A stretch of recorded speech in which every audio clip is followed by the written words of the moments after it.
Hey, good people. This is Joy A. Johnson. I am super excited. You are a part of my 90 Days to Success business course. So in this class, we are going to learn the basics to create our foundation for your business.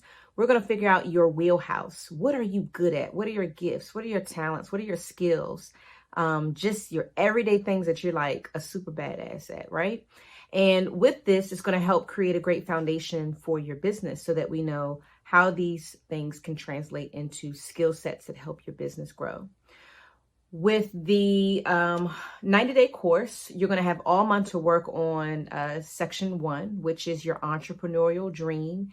Even if you already know what you want to do in business, this is still a great foundation that you're going to need to help with the building blocks to continue on to our next couple of sections. The good thing about this class is it's for the multi-passionate entrepreneur, someone like me that likes to do all the things, right?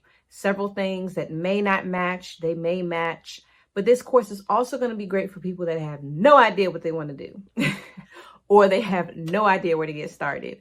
So complete section 1 and figure out what questions you may have and move on to section 2. I'm super excited. I cannot wait. And if you have any questions, feel free to reach out to me through email, class@nailsfacesofjoy.com, and I will see you all later.